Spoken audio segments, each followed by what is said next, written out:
kebimbanganku, di tengah kecemasanku. Yesuslah pengharapanku. Di masa-masa dukaku, di saat-saat sakitku, Engkaulah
segala raja,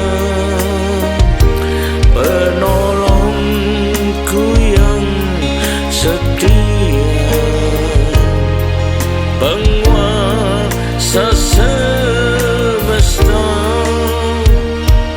Mari kita sembah Dia dan muliakan nama-Nya sampai selamanya. Kasih Tuhan melimpah bagi kita, tiada yang setara dengan Kau Tuhan. Hidupku di tangan-Mu, dalam perlindungan-Mu. Betapa mulianya Bapa-Ku di surga. Tinggikan dan agungkan sampai selamanya.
Raja segala raja,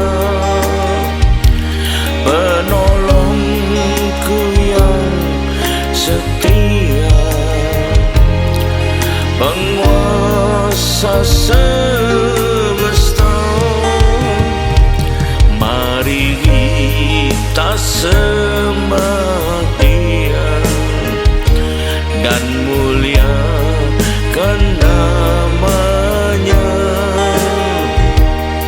sampai selamanya. Kasih Tuhan melimpah bagi kita, tiada yang setara dengan Kau Tuhan.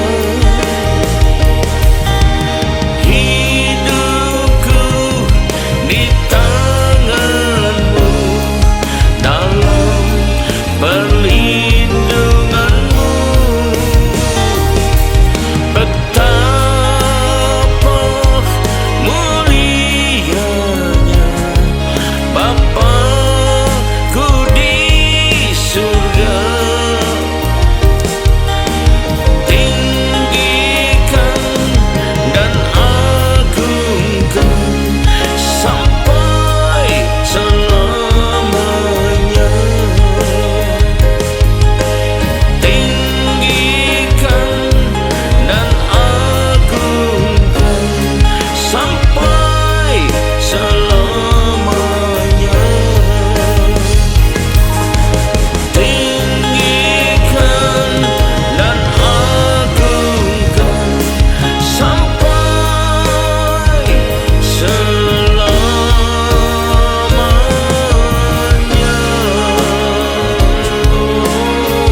Shalom. Selamat berjumpa kembali saudara kasih Tuhan. Mari kita persiapkan diri kita untuk menerima dan masuk dalam firman Tuhan. Sebelumnya marilah kita berdoa. Terima kasih Tuhan, kami umat-Mu siap menyambut firman-Mu. Urapilah kami semua dan urapi hamba-Mu yang akan menyampaikan firman ini Tuhan, agar firman ini tidak kembali dengan sia-sia, dan boleh tumbuh dalam hidup kami dan menghasilkan buah yang baik dan berlipat ganda sampai 30 kali, 60 kali, bahkan 100 kali ganda. Dan berikanlah pada kami semua kiranya ya Tuhan, urapan roh hikmat dan wahyu daripadamu, agar kami boleh menangkap dan mengerti isi firman-Mu dengan baik dan benar, yaitu tepat seperti yang Kau masukkan kepada kami semua. Terima kasih Tuhan, kami umat-Mu siap menyambut firman-Mu ini hanya dalam satu nama yang berkuasa, yaitu nama-Mu, Tuhan Yesus Kristus. Haleluya. Amin. Nah sekali lagi salam dengan kasih Tuhan. Mari kita persiapkan diri kita untuk segera masuk dalam firman Tuhan. Tema dari firman Tuhan pada saat ini saya ambilkan yang bertemakan akhirlah itu dengan baik. Kalau kita mulai dengan baik, akhiri juga dengan baik, bahkan kalau bisa lebih baik lagi. Ya, kenapa? Yang dimasukkan di sini, mari pertama kita baca ya. Kita baca tentang hal ini, nanti kita baca contoh-contohnya. Artinya, kalau kita sudah mulai melayani Tuhan atau mulai ikut dalam mengiring Tuhan, sudah dengan baik diawali karena kita dipimpin oleh kasih mula-mula, maka pelihara itu sehingga bisa diakhiri dengan baik juga, bahkan kalau bisa dengan lebih baik dengan pertolongan Tuhan. Tapi jangan sampai sudah dimulai dengan baik, begitu bagusnya pertamanya, tapi akhir-akhirnya sungguh mengecewakan karena tidak baik. Nah, ini harus kita hindari ya. Kita harus hindari. Firman Tuhan mengajar kepada kita ya, karena Tuhan itu adalah memimpin kita untuk dari mulai kehidupan secara rohani dan sampai mengakhirinya ada waktu akhir perjalanan hidup kita. Pertama kita baca dulu di Matius 19 ayat ke-30 ya. Matius 19 ayat ke-30. Tetapi banyak orang yang terdahulu akan menjadi terakhir. Kenapa terdahulu? Dia mulai awal dengan baik, tapi akan jadi terakhir. Kenapa jadi terakhir? Karena mengakhirinya dengan tidak baik atau kurang baik ya. Dan yang terakhir akan menjadi terdahulu. Biarlah kita semua bisa memelihara kehidupan kita agar tetap kita bisa, kalau kita terdahulu maka kita tetap saja akan menjadi yang terdahulu. Nah, itu keinginan kita semua ya. Jadi perlu kita perhatikan contoh-contoh yang bisa kita pelajari tentang hal ini adalah kita lihat dari contoh-contoh tentang tokoh Alkitab, karena Alkitab cukup banyak menuliskan tentang hal ini ya, yang artinya banyak orang percaya yang pada awalnya, pada waktu dia awal pengiringannya pada Tuhan Yesus adalah bagus dinilai oleh Tuhan, bahkan amat baik, tetapi ya ini karena dia kita lihat tekun dan rajin berdoa, rajin melayani, rajin mencari Tuhan dan sebagainya. Tapi di masa-masa akhir kehidupannya, maka dia makin undur, bahkan dia bisa-bisa jadi murtad. Nah, ini ada yang harus kita hindari ya. Nah, kita lihat contohnya di Alkitab ya. Kita lihat tentang Raja Salomo. Mari kita baca 1 Raja-Raja 4 ayat 21 sampai 25. Kitab 1 Raja-Raja 4 ayat 21 sampai 25. Nah, kita lihat judul perikopnya, kebesaran Salomo. Kenapa bisa begitu besar? Karena Tuhan yang membuatnya. Nah, maka Salomo berkuasa atas segala kerajaan, mulai dari sungai Efrat sampai negeri orang Filistin dan sampai tapal batas Mesir. Mereka menyampaikan upeti dan tetap takluk pada Salomo seumur hidupnya. Wah, begitu hebatnya Salomo dimuliakan Tuhan ya. Adapun persediaan makanan yang diperlukan Salomo untuk sehari ialah 30 kor tepung yang terbaik dan 60 kor tepung biasa, itu kebutuhannya. 10 ekor lembu gemukan dan 20 lembu gembalaan dan 100 ekor domba, belum terhitung rusa, kijang, luas dandi dan gangsa piaraan. Ini bukan dia sendiri makan menghabiskan ya, tapi untuk keperluan dia, mungkin keperluan kerajaannya ya. Sebab ia berkuasa atas seluruh tanah di sebelah sini, sungai Efrat, mulai dari Tipsah sampai ke Gaza, dan atas semua raja di sebelah sini sungai Efrat, ia dikaruniai damai di seluruh negerinya. Artinya nggak ada raja yang mau berontak, mau memerangi dia, tidak ada yang berani. sehingga orang Yehuda dan orang Israel diam dengan tentram, masing-masing di bawah pohon anggur dan pohon aranya. Ini menunjukkan kedamaian ya, enak bisa di bawah pohon anggur aja, dari Dan sampai Berseba seumur hidup Salomo. Nah, jadi kenapa? Kan dia mulai dengan baik, patuh kepada Tuhan, berkenan kepada Tuhan. Lalu kita lihat lagi 1 Raja-Raja 10 pasal 10 ayat 23 sampai 25. 1 Raja 10 ayat 23, 25 sampai 25.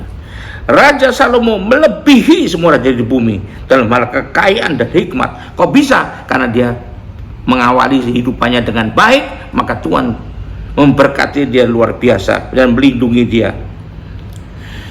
Segar Raja Salomo melebihi semua raja di bumi dalam hal kekayaan dan hikmat. Seluruh bumi berikhtiar, bukan cuma terpaksa, berikhtiar dengan niat sendiri ya, menghadapi segala kesukaran juga berani untuk menghadap Salomo untuk menyaksikan hikmat yang telah ditaruh Allah di dalam hatinya.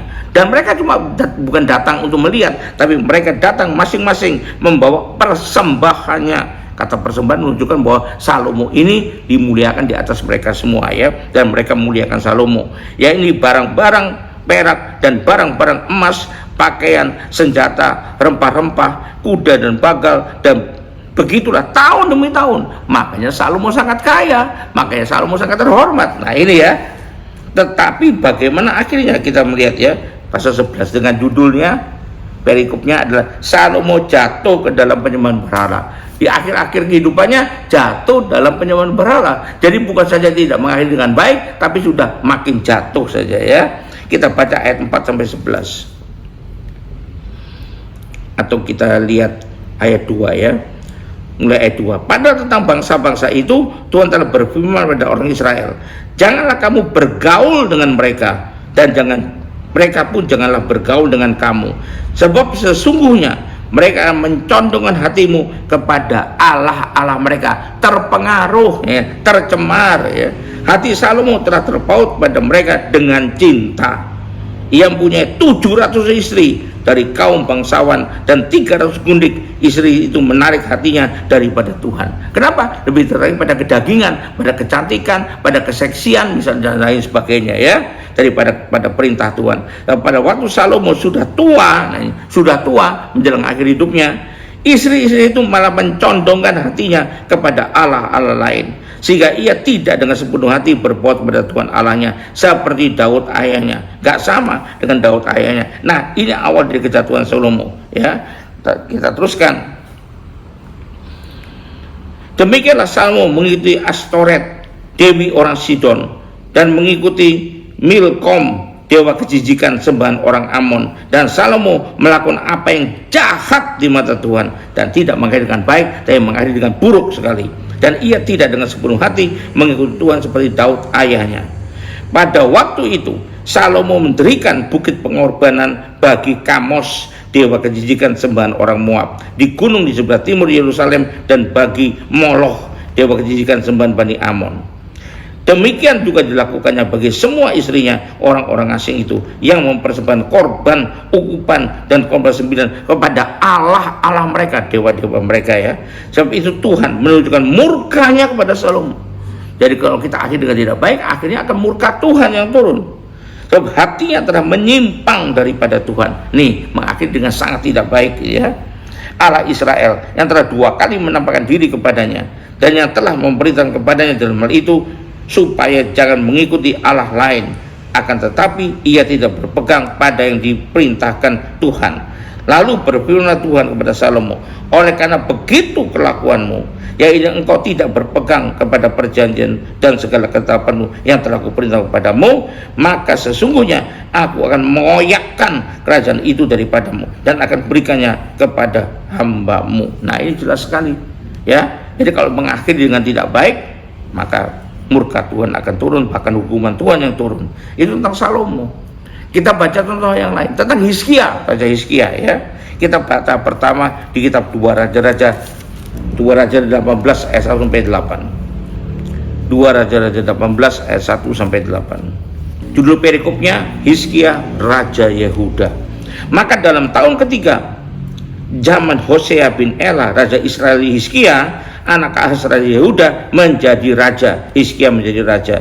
Ia berumur 25 tahun pada waktu ia menjadi raja, dan 29 tahun lamanya ia memerintah di Yerusalem. Nama ibunya ialah Abi, anak Zakaria, dan ia melakukan apa yang benar di mata Tuhan, tepat seperti apa yang dilakukan Daud bapak leluhurnya. Ini diawali dengan baik ya. Dialah yang menjauhkan bukit-bukit pengorbanan, dan yang meremukan tugu-tugu berhala, dan yang menebang tiang-tiang berhala itu, dan yang menghancurkan urat tembaga yang dibuat Musa. Kenapa dihancurkan? Karena oleh Israel dirubah jadi penyembahan kepada ular. Ya, ini walaupun ular dulu Tuhan yang nyuruh, tapi orang Israel dijadikan seperti Allah, seperti dewa dan sebagainya. Sebab sampai pada masa itu orang Israel memang masih membakar korban bagi ular itu, yang namanya disebut Nehustan, ya. Lalu kemudian kita baca lagi ayat 5. Ia percaya pada Tuhan Allah Israel, dan di antara semua raja Yehuda, baik yang sudah dia maupun sudah di sebelumnya, tidak ada lagi sama seperti dia. Dia mengawali pemerintahnya dengan baik. Ia berpaut kepada Tuhan, tidak menyimpang daripada mengikuti dia, dan ia berpegang pada perintah Tuhan yang telah diperintahkannya kepada Musa. Maka Tuhan menyertai dia kemanapun juga ia pergi berperang. Ia beruntung, ada selalu menang. Kenapa? Karena disertai Tuhan, ya. Ia memberontak kepada Raja Asyur dan tidak lagi takluk kepadanya. Dialah yang mengalahkan orang Filistin sampai ke Gaza dan memusnahkan daerahnya, baik menara-menara penjagaan maupun kota-kota yang berkubu. Ini akibatnya kalau mulai dengan baik ya. Bahkan kita tahu juga cerita waktu dia sakit, sudah mau mati, Tuhan menyembuhkan dia. Dan Tuhan mengokohkan kerajaannya, melindungi kerajaannya, dan Tuhan memberikan umur panjang kepada dia, menambahi umurnya. Dan kita tahu demikian kan. Nah, sekarang kita baca berikutnya bagaimana. 2 Tawarikh 32 ayat 24 sampai 30. Nah, ini Hizkia memulainya dengan baik. 2 Tawarikh 32 ayat 24 sampai 30. Nah, ini tahun-tahun terakhir dia memelihara Hizkia. Jadi ini akhirannya ya. Pada hari-hari itu Hizkia jatuh sakit, ya, sehingga hampir mati. Ia berdoa kepada Tuhan, dan Tuhan berfirman kepadanya dan berikannya semua suatu tanda ajaib. Tapi Hizkia tidak berterima kasih atas kebaikan tunjukkan kepadanya, karena ia menjadi angkuh, sehingga ia dan Yehuda dan Yerusalem ditimpa murka. Nih mengakhiri dengan tidak baik. Ia menjadi angkuh, tapi ia sadar akan keangkuhannya itu dan merendahkan diri bersama-sama dengan penduduk Yerusalem, bertobat ya, sehingga murka Tuhan tidak menimpa mereka pada zaman Hizkia. Hizkia mendapat kekayaan kemudian sangat besar yang membuat perbendaharaan untuk emas, perak, dan batu permata yang mahal-mahal, rempah-rempah, perisai-perisai, dan segala macam barang yang indah-indah. Ya, berikutnya kita lagi ayat 28, juga tempat perbekalan untuk hasil gandum, untuk anggur dan minyak, dan kadang-kadang untuk berbagai jenis hewan besar, dan kandang-kandang untuk kambing-kambing domba. Ia mendirikan kota-kota, banyak kambing, domba, dan lembu sapi, karena Allah mengaruniai dia harta milik yang amat besar, diberkati berlimpah-limpah. Ini katakan ya, ayat 30. Hizkia ini juga telah membendung aliran Gihon di sebelah hulu, dan menyalurkannya ke hilir sebelah barat, ke kota Daud. Dan Hizkia berhasil dalam segala usahanya. Nah, ini hasilnya kalau awali dengan baik ya, melakukan dengan baik. Tapi bagaimana akhirannya? Kita baca lagi 2 Raja-Raja pasal 20 ayat 12 sampai 18. Nah, ini sangat disayangkan, patutlah kita sayangkan. 2 Raja-Raja 12 ayat 220 ayat 12 sampai 18. Nah, judul perikopnya Hizkia dan para utusan dari Babel. Babel menggambarkan yang jauh daripada Tuhan ya. Pada waktu itu Merodah Baladan bin Beladan Raja Babel menyuruh orang bawa surat dan pemberian kepada Hizkia, seperti sogok ya sepertinya ya. Dan terdengarnya bahwa Hizkia sakit tadinya. Hizkia bersuka cita, wah senang dia diberikan sesuatu di sogok ini atas kedatangan mereka. Padahal ini Babel penyembah dewa, lalu diperlihatkannya lah kepada mereka. Maka saking senangnya diperlihatkan kepada mereka segenap gedung harta bendanya, emas dan perak, rempah-rempah dan minyak berharga, dipamer-pamerkan ya, gedung persenjataannya dan sekarang terdapat dalam perbendaharanya. Jadi ini umpamanya zaman sekarang, dulunya mulai dengan kecil-kecilan, mulai melayani dengan dari dasar, kemudian sudah dipakai Tuhan luar biasa, wah dipamerkan kemana-mana, dideklarasikan kemana, wah aku dipakai Tuhan, wah aku ini, aku diangkat ini, aku diangkat itu, aku dihormati di sini, aku dihormati. Hampir sama dengan ini ya. Tidak ada barang yang tidak diberikan Hizkia kepada mereka di istananya dan seluruh daerah kawasannya. Tidak ada prestasi yang tidak disiarkannya kemana-mana, dipromosikannya kemana-mana, misalnya kalau zaman sekarang. Kemudian datanglah Nabi Yesaya kepada Hizkia dan bertanya kepadanya, apakah yang telah dikatakan orang-orang ini dan dari manakah mereka datang? Jawab Hizkia, mereka datang dari negeri yang jauh, dari Babel. Lalu tanya lagi, apakah yang telah dilihat mereka di istanamu? Jawab Hizkia, semua yang ada di istanaku, semua prestasiku, semua keberhasilanku, semua yang menghormati aku. Ya ini telah mereka lihat, telah aku deklarasikan, telah aku promosikan di mana-mana aku berada ya. Tidak ada barang yang tidak aku berikan pada mereka di bendaharaanku. Lalu Yesaya berkata kepada Hizkia, demikianlah firman Tuhan, sesungguhnya suatu masa akan datang bahwa segala yang ada dalam istanamu dan yang disimpan oleh nenek moyangmu sampai hari ini akan diangkut ke Babel. Tidak ada barang yang akan ditinggalkan, demikianlah firman Tuhan. Dan dari keturunanmu yang akan diperoleh akan diambil orang untuk menjadi sida-sida di istana Raja Babel. Apa masalahnya kalau jadi sida-sida, Pak? Ya, itu kan dikebiri dulu itu. Nah, saya punya keturunan, itu terkutuk buat orang Israel ya, kecuali yang Tuhan tetapkan. Jadi inilah nasibnya. Berikutnya, kenapa? Karena mengakhiri dengan tidak baik. Jadi perlu kita ingat, kita mengakhiri harus dengan baik juga. Berikutnya kita lihat lagi, siapa contohnya? Yosafat. Ya, kita baca di 2 Tawarikh pasal 1 ayat 3 dan 6. 17, 2 Tawarikh pasal 1. Pasal 17. 2 Tawarikh pasal 17 ayat 3 sampai 6. Nah, firman Tuhan mengatakan tentang Yosafat. Raja Yosafat, lihat perikomnya. Raja Yosafat, pengokohan kerajaan ya. Dan Tuhan menyertai Yosafat. Kenapa disertai Tuhan? Karena dia hidup mengikuti jejak yang dahulu dari Daud bapak leluhurnya, dan tidak mencari Baal-Baal, tidak mencari dewa-dewa walaupun diiming-iming dan sebagainya. Ini diawali dengan baik pemerintahannya. Mereka mencari Allah ayahnya, ia hidup menurut perintah-perintahnya dan tidak berbuat seperti Israel atau raja-raja lainnya ya. Kita baca ayat 5. Oleh sebab itu Tuhan mengokohkan kerajaan yang ada di bawah kuasaannya. Lalu Yehuda memberikan persembahan kepada Yosafat sehingga ia menjadi kaya dan sangat terhormat. Ayat 6, dan dengan tabah hati ia hidup menurut jalan tunjukkan Tuhan kepadanya. Pula ia menjauhkan Yehuda dari segala bukit pengorbanan dan dari tiang berhala. Dimulai dengan baik ya. Nah, kita lihat ayat 10 sampai 12. Dimulai dengan baik, bahkan sangat baik ya, sehingga diberkati Tuhan luar biasa. Ayat 10 sampai 12 mengatakan, ketakutan yang dari Tuhan menimpa semua kerajaan di negeri-negeri sekeliling Yehuda sehingga mereka tidak berani berperang melawan Yosafat. Apakah Yosafat memiliki kekuatan militernya dahsyat sekali kalau tidak berani? Bukan, karena mereka tahu Tuhan menyertai dia. Kenapa Tuhan menyertai? Karena mengawali pemerintahnya dengan baik di hadapan Tuhan. Dari antara orang Filistin ada yang bawa kepada Yosafat persembahan. Musuh besar orang Filistin dengan Israel dan orang Yehuda, tapi malah batang bawa persembahan, berarti dalam tanda petik takluk kepadanya ya. Dan perak sebagai upeti. Nah, ini lagi upeti berarti yang dari bawah, raja yang di bawah kepada raja yang di atas. Juga orang-orang Arab membawa kepadanya kambing domba jantan 7.700 ekor dan kambing jantan 7.700 ekor. Ya, ini ya kita lihat di sini. Lalu ayat 12, Yosafat makin lama semakin kuat, menjadi luar biasa kuat di Yehuda yang bangun benteng dan kota perbekalan. Banyak perbekalan di kota-kota Yehuda ya. Ini dikatakan ya. Kita kan tahu cerita waktu Yosafat mau perang dan sebagainya itu ya.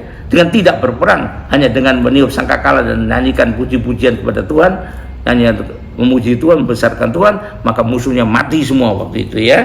Nah, kita lihat begitu pengalaman yang luar biasa karena diawali dengan baik. Lalu kita lihat ayat 20, pasal 20 ayat 35 sampai 37. Nah ini kalau kita lihat pasal 20, kemenangan atas Moab dan Amon. Tapi itu akhir pemerintahan Yehuda, terakhir dia bisa meliharanya ya. Kita lihat bagaimana akhir pemerintahan Yosafat, bagaimana dia ditolong oleh Tuhan sehingga tanpa berperang dia bisa mengalahkan musuhnya, bahkan hampir semua mati berserakan di tanah ya, karena Tuhan menolong dia. Nah kita lihat kemudian ayat 35 sampai 37, itu adalah akhirnya. Kemudian Yosafat saya tolong Tuhan dengan luar biasa karena mengawali dengan baik, bersekutu dengan Ahazia raja Israel yang fasik perbuatannya. Jadi hati-hati kalau kita bersekutu dengan orang yang fasik di mata Tuhan, hati-hati, jangan-jangan dapat hukuman kita, jangan-jangan dapat malapetaka. Ia bersekutu dengan Asia. Kenapa? Untuk membuat kapal-kapal yang dapat berlayar ke Tarsis. Kenapa begitu? Mungkin karena ditolong oleh Asia, disediakan pelabuhan-pelabuhan. Dia baik kok sama dia, hati-hati. Tuhan mengatakan jangan bergaul rapat dengan orang-orang fasik ya. Tapi sama saya dia baik, bukan fasik, bukan sama engkau, yang penting di mata Tuhan ya. Tetapi Eliezer bin Dodawa dari Maresa, ini nabi Tuhan, bernubuat terhadap Yosafat. Katanya, karena engkau bersekutu dengan Asia, jadi bersekutu dengan orang yang fasik di mata Tuhan, karena kau anggap dia baik lah mungkin, atau apa sebagai macam, nah ini peringatan bagi kita. Karena itu maka Tuhan akan merobohkan pekerjaanmu. Lalu kapal-kapal itu pecah dan tak dapat berlayar ke Tarsis. Belum berlayar sudah pecah di tempat, hancurlah sudah semua usaha Yosafat di sini. Lalu kemudian Yosafat mendapat perhentian bersama-sama dengan nenek moyangnya dan dikuburkan di samping nenek moyangnya di kota Daud. Maka Yoram anaknya menjadi raja mengganti dia. Nah ini kita lihat Yosafat mulanya bagus sekali, tapi mengakhiri dengan tidak baik, yaitu bersekutu dengan orang yang fasik di mata Tuhan. Akibatnya hancur kerjaannya, hancur usahanya, dan dia pun kemudian mati. Nah, jadi mengakhiri dengan tidak baik. Maka perlu buat kita, karena kita baca ini, jangan sembarangan melakukan hidup ini, menjalani hidup ini. Kalau kita sudah mulai dengan baik, akhirnya dengan baik juga ya. Itu contoh kedua. Lihat contoh ketiga. Siapa itu? Yudas, murid Tuhan Yesus. Mari kita baca Matius 10 ayat 1 sampai 4. Dia menjadi murid Tuhan Yesus, dia pertamanya pasti baik sehingga dipercaya menjadi bendahara. Kalau mulanya hidupnya nggak baik, nggak mungkin dipercaya jadi bendahara ya. Yesus memanggil ke-12 muridnya dan beri kuasa kepada mereka untuk mengusir roh jahat dan melenyapkan segala penyakit dan segala kelemahan. Dikasih kuasa lagi oleh Tuhan. Inilah nama ke-12 rasul itu. Pertama Simon yang disebut Petrus, dan Andreas saudaranya, dan Yakobus anak Zebedius, dan Yohanes saudaranya. Lalu kemudian Filipus dan Bartimius, Thomas dan Matius pungut cukai, Yakobus anak Alfius dan Tadeus, Simon orang Selot, dan Yudas Iskariot yang kemudian akhirnya mengkhianati dia, mengakhiri dengan sangat tidak baik. Nah, ini ya. Kalau kita baca Matius 26 ayat 14 sampai 15 ya, kita baca bagaimana akhirnya ya. Matius 26 ayat 14 sampai 15. Judul perikopnya jelas sekali, yang sangat tidak baik di akhirnya ini ya. Yudas mengkhianati Yesus. Kalau mengkhianati itu perbuatan sangat tidak baik ya. Kemudian pergilah seorang daripada ke-12 murid itu yang bernama Yudas Iskariot kepada imam-imam kepala. Ia berkata, apa yang hendak kamu berikan kepadaku supaya aku menyerahkan dia kepadamu? Nah ini kan mementingkan diri sendiri ya. Matre ini namanya ya, mementingkan mamon. Apa yang kau berikan? Mencari keuntungan dia sendiri. Mereka membayar 30 uang perak kepadanya, dan mulai saat ia mencari kesempatan yang baik untuk menyerahkan Yesus. Nah kita tahu akhir hidupannya gimana kan? Kita tahu akhirnya dia mati dengan gantung diri dan jatuh, perutnya kena batu dengan tajam dan ususnya terburai kemana-mana. Maka kita perlu belajar, kalau sudah dimulai dengan baik tapi diakhiri dengan fatal, maka itu juga akibatnya juga fatal ya. Kenapa begitu? Karena umumnya karena kurangnya kewaspadaan berjaga-jaga, sehingga jatuh ke dalam tipu daya si jahat, tipu muslihat si jahat ya. Karena si jahat tetap saja terus berupaya loh untuk menjatuhkan kita, terutama yang dikasihi Tuhan karena perbuatan kita baik dari hadapannya. Mari kita baca 1 Petrus 5 ayat 8. 1 Petrus 5 ayat 8. Sadarlah, sadar diri ya, dan berjaga-jagalah, jangan sampai kepleset, jangan sampai terhasut, jangan sampai terkecoh, jangan sampai tertipu. Lawanmu si iblis, si jahat, berjalan keliling sama seperti singa yang mengaum-ngaum dan mencari orang yang dapat ditelannya, ya. Jika kita mengakhiri apa yang baik dengan yang tidak baik, ya, itu usaha si iblis. Dia terus tidak pernah berhenti untuk melakukan itu. Dan makin dekat dengan kedatangan Tuhan kembali, ya, pada zaman akhir ini makin gencar serangan-serangan dilakukannya, ya. Kita bisa baca di 2 Timotius 3 ayat 1 sampai 26. 2 Timotius 3 ayat 1 sampai 26. Nah, ini, ya, keadaan manusia pada akhir zaman, ya. Saya tidak bacakan semua lah, tapi ini Tuhan menunjukkan bahwa bagaimana orang pada akhir zaman akan semakin lama semakin jahat, ya. Dia kata Alkitab juga dalam bahasa kalepos, ya. Ketahuilah pada akhir hari terakhir akan datang masa yang sukar, yaitu kalepos.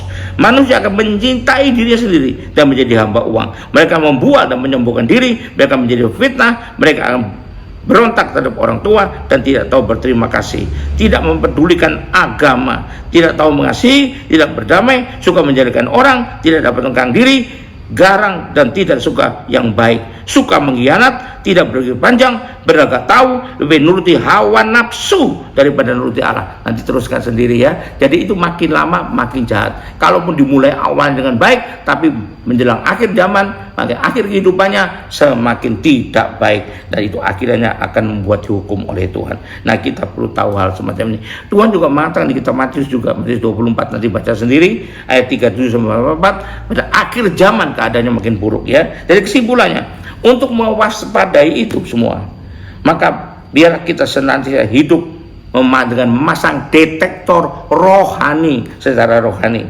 yaitu pengetahuan yang dalam dan benar akan firman Tuhan, agar tidak bisa dikecoh oleh si jahat. Juga kita perlukan sekali tuntunan dari Roh Kudus, terutama lewat bekerja karunia membedakan roh, sehingga bisa melakukan pengujian dengan benar dan baik. Jangan gampang tertipu oleh sesuatu yang nampaknya bagus, nampaknya itu nubuat dari Tuhan, nampaknya itu pesan dari Tuhan, nampaknya itu mujizat dari Tuhan, tapi sebetulnya bukan. Kita perlu menguji dulu, dan Tuhan sudah perintahkan pada kita loh. Jadi jangan diabaikan. Ujilah segala sesuatu. Baru kalau kita uji hasilnya itu ada dari Tuhan, maka Tuhan mengatakan yang dari Tuhan itu yang baik, maka baru kau ikuti. Ambillah apa yang baik.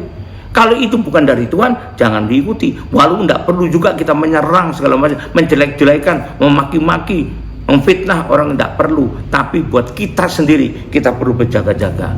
Jadi supaya kita bisa mengakhiri dengan baik, jangan terlena, dan harus terus sadar diri. Nah, mari kita akhiri, haleluya, puji Tuhan. Kita akhiri ibadah ini dengan terima berkat dari Tuhan. Angkat kedua tanganmu dan kita terima berkat Tuhan. Kembalilah ke aktivitasmu masing-masing dengan berkat terbaik dari Allah Bapa di sorga, dengan kasih karunia dan damai sejahtera dari Tuhan kita Yesus Kristus, juga dengan persekutuan, pertolongan, penghiburan, kekuatan, dan terutama urapan yang penuh dari Roh Kudus untuk memimpin kehidupan kita agar tetap berjalan dengan baik seperti yang telah diawali dengan baik, dan bahkan makin lama makin baik. Dan itulah yang menyertai kita mulai saat ini sampai sepanjang tahun ini, sampai Maranatha, bahkan sampai selama-lamanya. Yang percaya doa terima berkat Tuhan ini selalu mengatakan amin. Tuhan berkati, sampai jumpa, haleluya.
ku susah dan menderita, Yesus lah yang ku seru.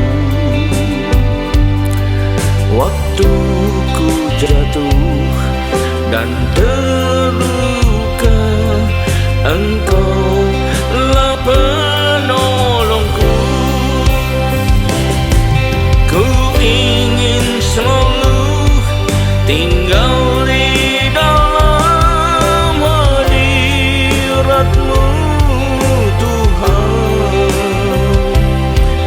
merasakan damai sejahtera yang tak tergantikan. Yesus, Kau Tuhan, ditinggikan sampai selamanya. Muliakanlah dan agungkan seluruh umat manusia.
Harapanku